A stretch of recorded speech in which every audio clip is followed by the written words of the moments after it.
Hi, I'm Seren. My sister looked me in the eyes and said, "This table is for family." Then she laughed, as if that seat didn't hold years of silence I'd swallowed to stay in their circle. They thought I'd sit quietly, again, pay the bill, shrink, smile. But that night, something snapped. They had no idea what was coming when I finally said no. Want to know what really happened when I stood up from that chair and didn't sit back down? The exiled seat. I should have said no. I told myself that the entire drive over. With both hands clenched on the steering wheel, I rehearsed a dozen ways to back out. Fake an emergency, pretend I had COVID, claim the car broke down. But I didn't. Because the guilt in my mother's voice wasn't something I could shake off like dust from my coat. So there I was, in front of the Dominion Flame, a steakhouse so upscale even the air smelled smug. I stood outside for a second too long. The late summer heat of Austin hadn't fully settled into evening yet. My palms were already damp, heart tapping like a warning. I could still leave, get back in the car, drive home, pretend I never saw her text. But I didn't. The maitre d' recognized the name and led me in. And there they were, already seated at a long table near the center, under a massive chandelier. I saw my cousin Darian first, his grin spreading like oil across his face. Elira sat next to him, in a white dress a size too small and a laugh a pitch too high. My mom was sandwiched between two aunts, nodding politely. No one noticed me for a full 3 seconds. Then Darian did. "Look who finally decided to show up," he called out, his voice loud enough to turn heads. "I was starting to think we weren't important enough for her anymore." I forced a smile. "Good evening." I took a step toward an empty chair at the end of the table, trying to sit without making a scene. But Elira's voice sliced in. She said, shaking her head with a smile that didn't reach her eyes. "That seat's for Uncle Leo, you know, family." The word dropped like ice water down my back. Darian leaned forward, pushing his chair slightly, closing off the space. "Yeah, we're packed in tonight. You might want to grab something from the other table over there." He gestured behind me without even glancing. It wasn't a joke. The others weren't laughing. My mother looked away. I just stood there. For a second, I forgot how to breathe. I scanned the table, every chair filled with people I used to build pillow forts with, cry in front of, love. And now, not even room for me to sit. My pulse thudded hard in my ears. But I didn't say anything, not yet. I turned, walked toward an empty table, and dragged a chair back across the floor. The screech of metal legs over marble echoed too loudly, but I didn't stop. I set it just beside their table, not quite in, not quite out. Close enough to hear them, too far to be part of them. I sat down, ordered a black coffee, and folded my hands in my lap. My shoulders itched with the weight of every sideways glance in the room. The waiter gave me a curious look. I gave him nothing back. Across from me, Elira raised her glass. "To togetherness," she said with a smirk. "Some of us value it." They all laughed. Not everyone, but enough. Darian nudged someone and whispered something I didn't catch. I watched the condensation on my glass bead up and run like little escapes. I kept my face unreadable, because if I blinked too long, I'd give myself away. It had always been this way. When we were kids, I was the quiet one, the bookworm, the moody cousin who didn't want to play dress-up or talk about boys. I didn't drink in high school, didn't party in college. I built a life instead. Quietly, carefully, one piece at a time, and they never noticed until they needed something. Now that I'd built a company worth 7 figures and landed in a Forbes local feature, I was suddenly interesting again. But not for who I was, only for what I could give. They didn't say that, of course. No one ever says it out loud. That would be too honest. Instead, they play games like this, like musical chairs with dignity. I watched as they passed bread, laughed at stories, clinked glasses. No one asked me anything. No one cared what I'd been up to. The table might as well have been made of glass, and I was the smudge they refused to wipe clean. Then came the moment that sealed it. Darian made a joke, something about some people forgetting their roots once they have a little cash. And Elira, not missing a beat, threw her head back and laughed. She turned toward me, mid-laugh, eyes locking with mine. And she didn't flinch. She smiled wider. That wasn't laughter. That was a challenge. I sat still, my jaw clenched tight behind a calm expression. I took a sip of my coffee and let it burn on the way down.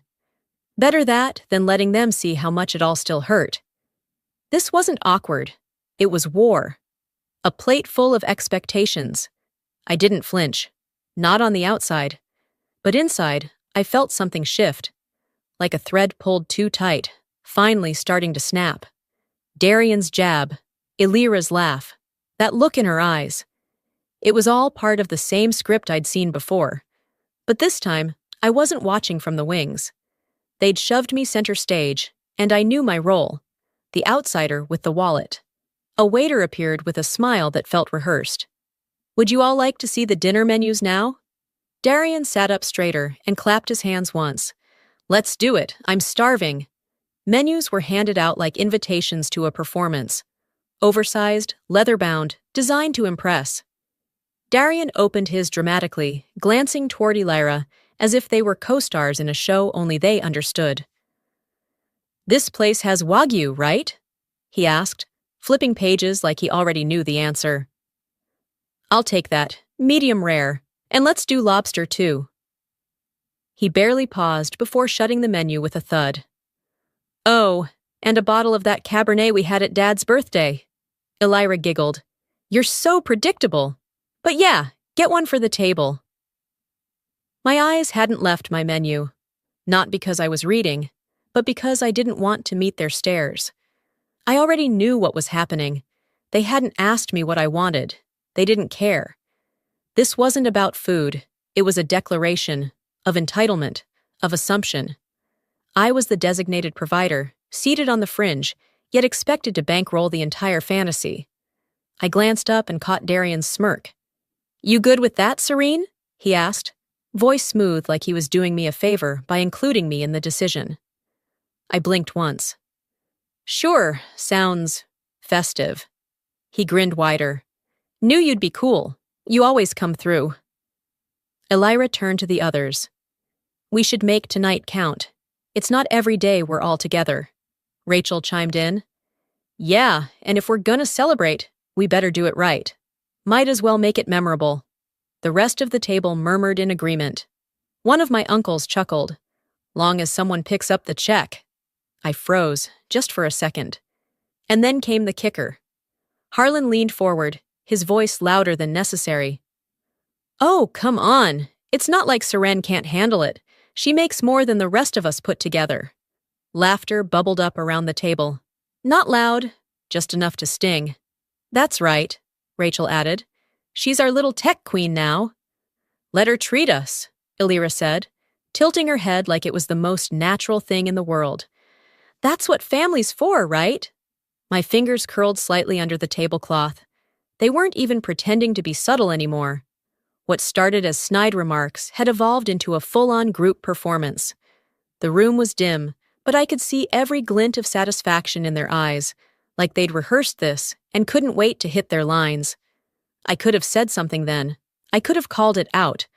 But I didn't. Instead, I gave a half smile and raised my coffee cup like a toast.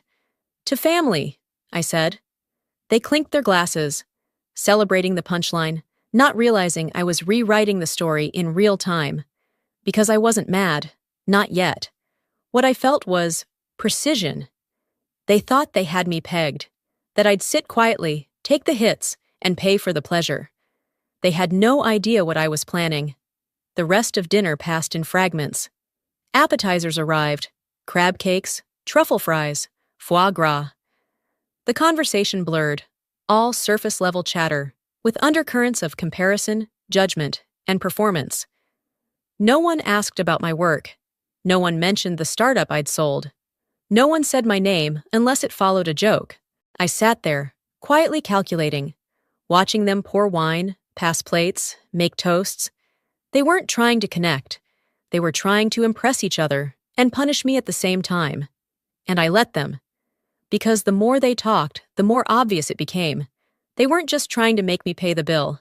They were making me earn the right to be here. I heard Rachel laugh again. Let's not skip dessert. Get the sampler. Seren's got it. Darian raised an eyebrow. Yeah, let's do 3 of each. Might as well go all in. The waiter nodded, not even checking with me. The assumption was complete. I took a long breath. They thought they were clever. Let them think that. Let them dig the hole. I'd be the one handing them the shovel. The one who never spoke up. I watched them revel in their own performance. Every clink of a glass. Every fake laugh like a metronome keeping time for their manipulation.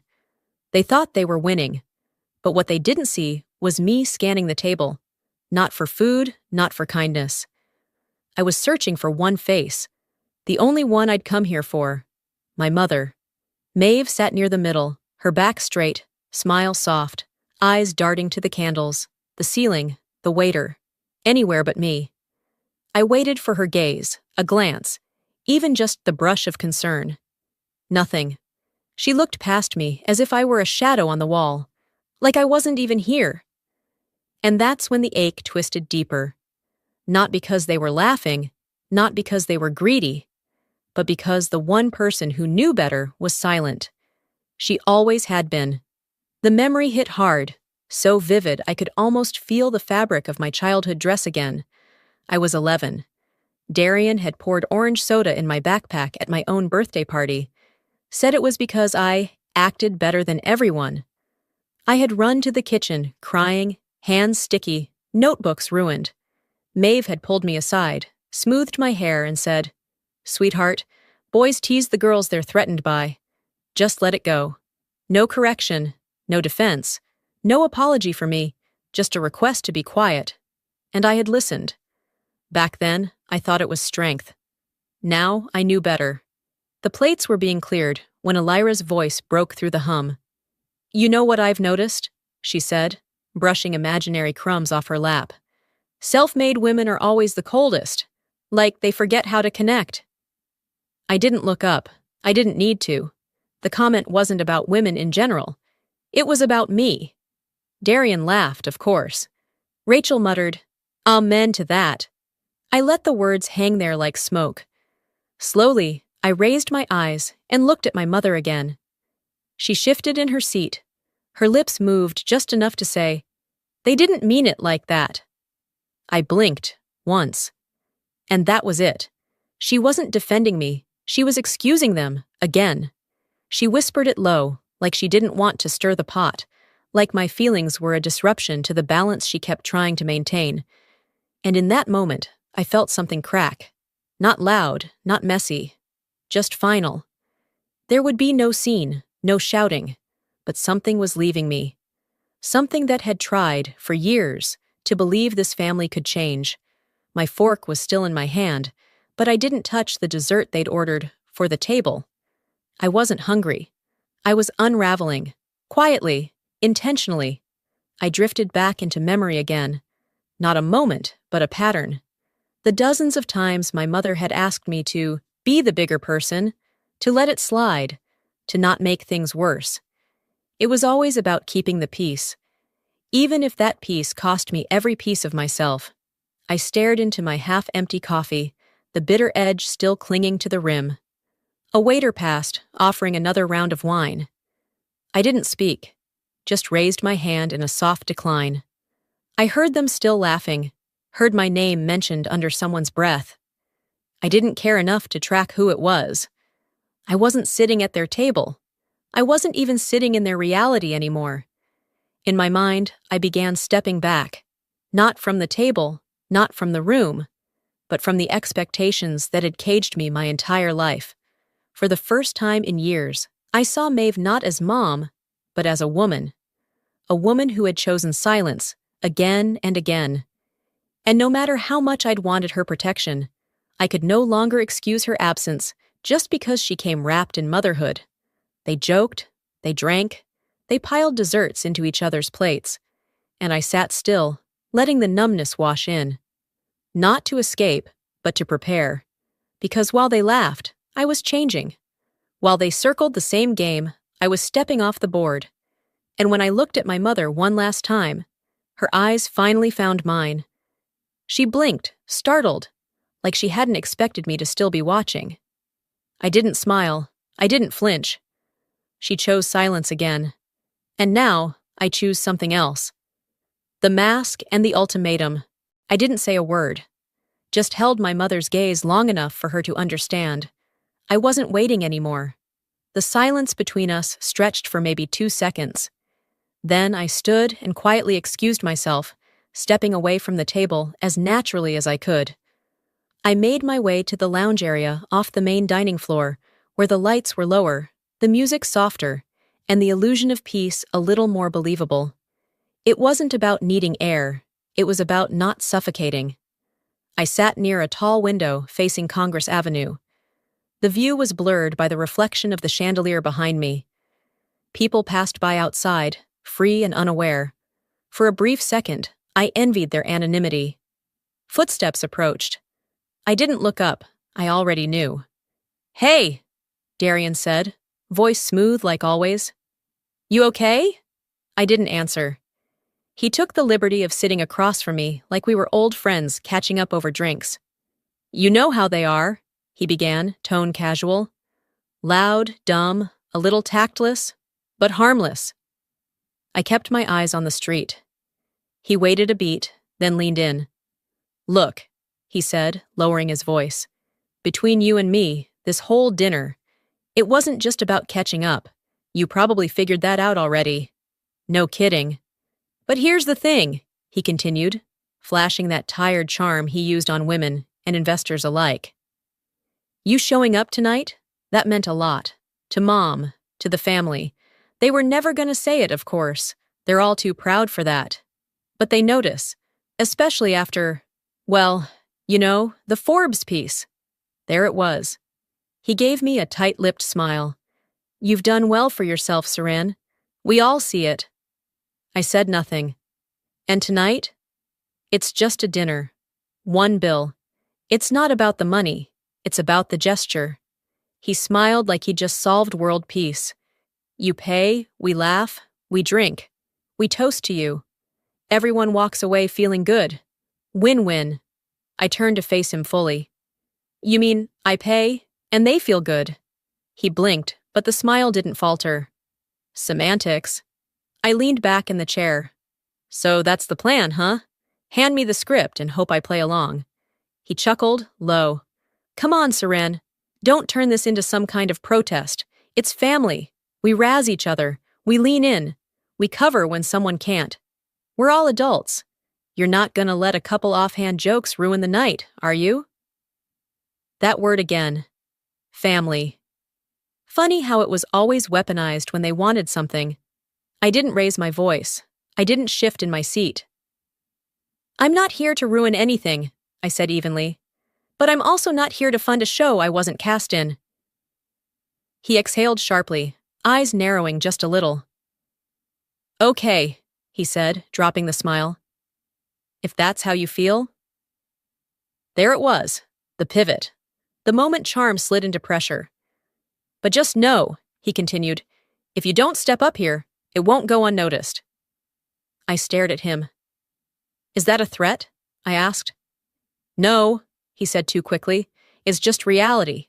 This family talks. Always has. You know how Mom is? You know how the others are. I'm trying to protect you, honestly. From the narrative, the narrative. If you refuse to do something this small," he added, "it gives them permission to say a lot worse." That was the moment I realized. He wasn't here to talk. He was here to control the fallout. I smiled, slow and careful.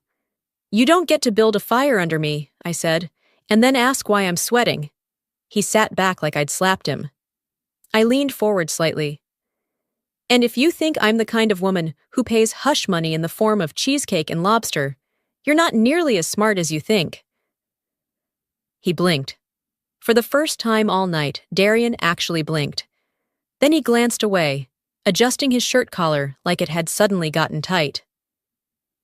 "I'm trying to keep things from getting messy," he muttered. They already are, I said softly, but not because of me. He stood, hands on his hips, looking like he wanted to say more. Instead, he nodded once, sharper than necessary, and walked back to the table. From where I sat, I could see his shoulders tense. He rejoined the others with a forced laugh and some comment I didn't catch. I saw Elira turn toward him, her smile faltering. Maeve reached for her glass. Something was different. I hadn't won. But I'd broken the script. When even love isn't enough. I stayed in the lounge long after Darian returned to the table. The air felt heavier now. The distant clatter of forks and fake laughter didn't reach me the same way anymore. I was untethered from them, like a balloon they let go, expecting it to come drifting back. But I wasn't floating. I was watching. That's when my phone buzzed. I glanced down. It was her. Mom, calling. For a second, I just stared at the screen. My finger hovered over the green button, then pulled away.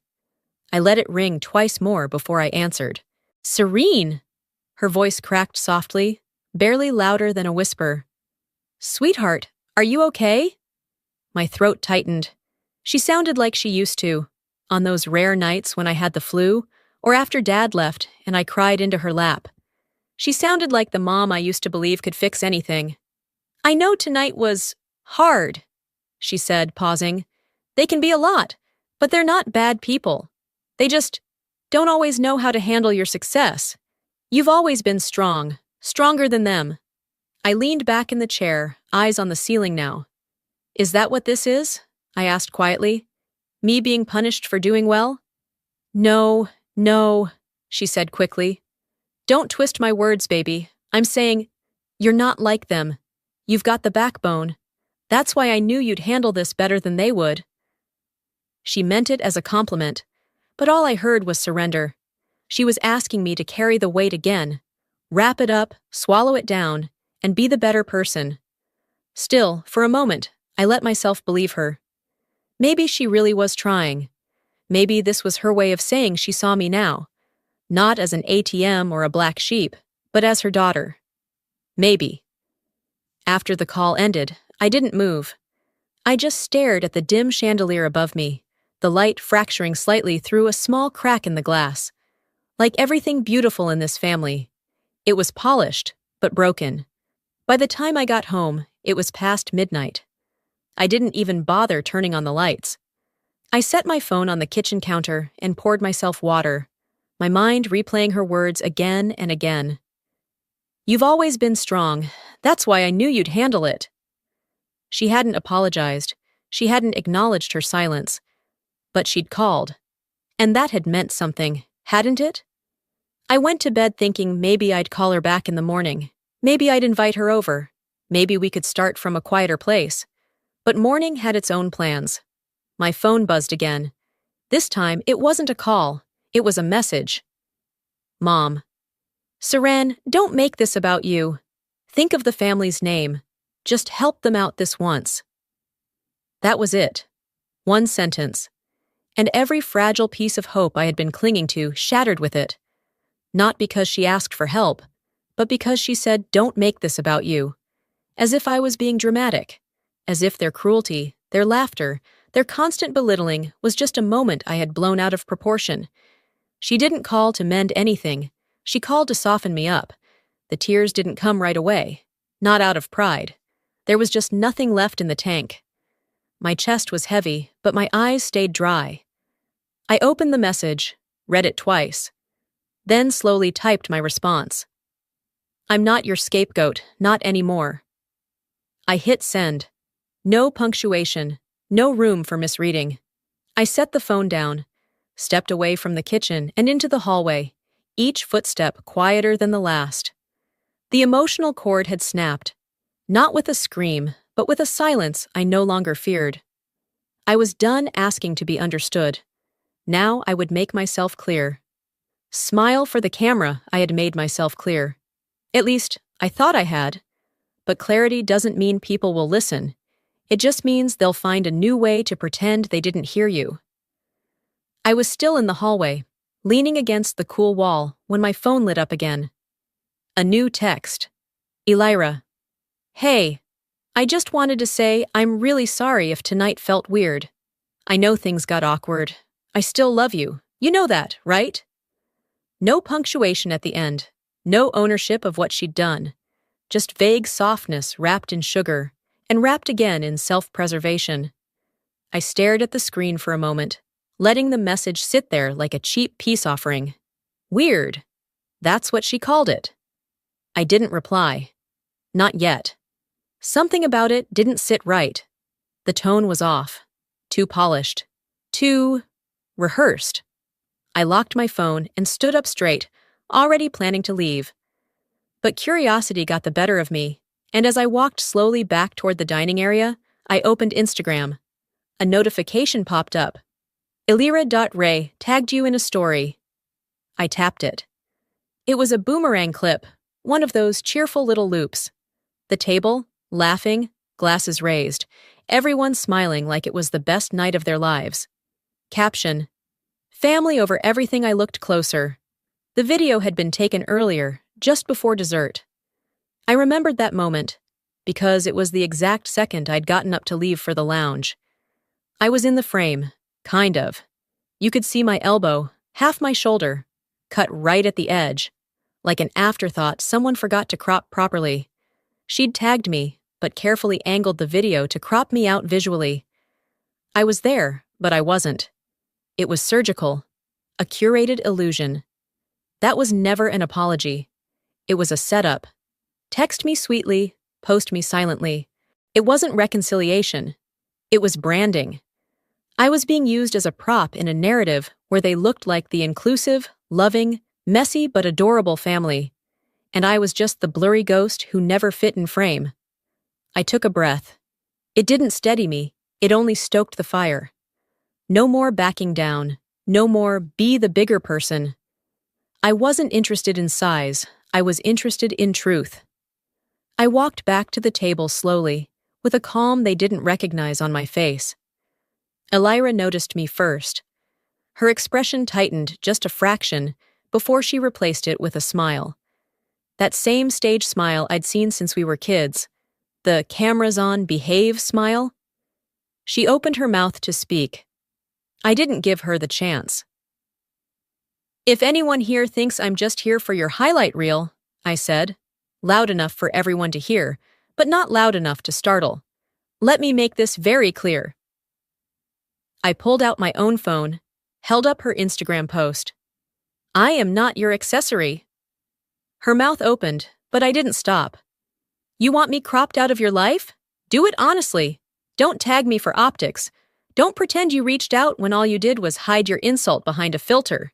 Maeve whispered my name, like she was trying to calm a dog. Darian leaned forward. Serene, don't do this here. Oh? I turned to him. Where should I do it, Darian? At your next wine tasting? Or maybe during the next group text where you all pretend I'm too tense to be invited? No one said anything. I'm done playing quiet. I'm done making everyone comfortable while I bleed under the table. I sat down, slowly, in the chair I had dragged earlier. Not a full seat at the table, just close enough to remind them I'd never really left. The silence that followed felt deeper than anything anyone had said all night. Elira stared at her phone like it had betrayed her. Darian's jaw clenched. Maeve looked down, twisting her napkin into knots. And I didn't flinch. I wasn't background anymore. I was about to become the plot twist. This bill comes with a receipt. Not with screaming, not with a grand gesture, but with the kind of stillness that makes people nervous. The waiter returned, holding the leather-bound check holder like it was a crown waiting to be placed. He didn't hesitate, didn't glance around the table. He placed it directly in front of me. It landed like a gavel. For a beat, no one said anything. Then, Darian broke the silence, his tone all smug nonchalance. You got this, right? He said, stretching his arms behind his head. It's nothing for you. There it was, the trap, the moment they'd all been circling toward like vultures dressed in designer labels. I let my hand rest on the bill, didn't open it right away. I just looked around. Their expressions flickered. Rachel, with her perfected Instagram smile. Elira adjusting her napkin like she wasn't staring. My mother still looking down. Her glass now just a stem, clutched in trembling fingers. Then I opened it. $3,247. Wagyu, lobster, truffles, vintage wine, double desserts, and not a single thing I had ordered. I inhaled once, slow and shallow, then exhaled through my nose. They thought silence meant surrender. They forgot silence can be strategic. I closed the bill, slow and deliberate. Then I reached across the table and slid it gently in front of Darian. I didn't say anything, not yet. He blinked down at it, confusion flickering for half a second before his face tightened. "What's this?" he asked, though we both knew the answer. I finally spoke. "Oh, you thought I was covering this. That's cute." His jaw clenched. "You're serious?" he said, voice low. Elira leaned forward, eyes sharp. "Come on, Seren. This isn't the time for theatrics." Rachel added, "Yeah, we all agreed this was kind of your night. You were the one who said, 'to family,' remember?" "That was before you cropped me out of your family photo," I said without flinching. Rachel looked away. Elira straightened her back. "Fine," she snapped. "We'll split it. 3 ways, but not with her. She's not family." Her voice cracked just enough on the word family to draw attention from the next table over. People turned. The energy shifted. For once, their quiet rejection wasn't behind closed doors or buried in sarcasm. It was loud, ugly, public, and the restaurant noticed. Forks stopped clinking. Chatter slowed. Someone at another table whispered, "What the hell's going on?" I stood up, slow, calm. I looked down at Elira, then at Darian, then finally at my mother, who still couldn't meet my eyes. "You keep calling me not family," I said. "Let me make it easier." I took one step back from the table. "You're right." Nobody breathed. "I don't belong here, not because I changed, but because I outgrew the script." Maeve looked up, lips parted like she was about to say my name, but I shook my head before she could. "You wanted me to sit quietly and pay for the privilege of being mistreated," I continued. "That was never family. That was theater." Darian muttered, "Don't make this dramatic." I turned toward him. "It's not drama. It's a receipt. You cashed in on me for years. This is just your balance due." And with that, I turned and walked away from the table, again. But this time, I wasn't retreating. I was leaving on purpose. I could feel their eyes on my back, the silence behind me louder than any insult they could throw. I didn't owe them noise, just distance. Family ends where dignity begins. They said I wasn't family. I finally believed them. I kept walking, but only a few steps. Just enough to let the silence hang. Just enough to give them time to realize what had really happened. The room around us hadn't moved, but something in the air had shifted, something final. There was no more chatter, no more clinking glasses or fake toasts. I turned slowly, one last time, and looked at the table. Nobody was smiling now. Darian's smirk was gone, replaced by that tight-lipped look he used when deals slipped through his fingers. "You're really going to do this?" he muttered, like I'd just embarrassed him at a board meeting. Elira's hand twitched on her wine glass. She glanced at the people around us. For once, she looked worried about how this might play. Not on Instagram, but in real life. No one backed her up. Rachel looked down, chewing her lip like she wanted to disappear. Velda had gone pale. And Maeve just sat there, frozen, still clutching her napkin like it could save her from the truth. They didn't expect me to call their bluff. I walked slowly to the end of the table, not rushing, not storming, just moving with the kind of clarity that doesn't leave room for interpretation. "You all sat here," I said, voice steady, "and decided I didn't belong." My eyes swept over the table. Darian flinched. "But what none of you ever asked was, do I want to?" That landed. I turned to Maeve, Fully now. Her shoulders looked smaller than I remembered. You knew, I said. You knew they were setting this up, and you let them. Her mouth opened, then closed. A single tear rolled down her cheek. You didn't have to defend me, but you could have noticed me. Still nothing. From the side, Velda whispered, We don't air family drama in public. I glanced at her without moving my head. You should have thought of that before posting fake apologies and cutting me out of family photos. She shut up fast. Harlan muttered something under his breath, but it didn't matter. His glare was familiar, toothless. The collapse wasn't loud. It was quieter than I imagined. A soft implosion of years of expectations finally folding under their own weight. And maybe that's what made it hit harder. I reached into my purse and pulled out $100 bill. Clean, crisp, tucked between my ID and a stick of gum. I walked to the center of the table and laid it down. This should cover the coffee, I said, and my seat. I paused, letting the sentence finish itself. Then I turned toward the exit. My heels clicked against the floor, each step louder than their silence. I didn't rush, didn't flinch, just walked, steady and whole. And then, just as I pushed the door open, I heard it. Serin! Maeve's voice. Software. Breaking. But I didn't stop walking. Because sometimes love isn't enough. Sometimes what you need more than love is air, and space, and the dignity of knowing you finally chose yourself. The silence that heals.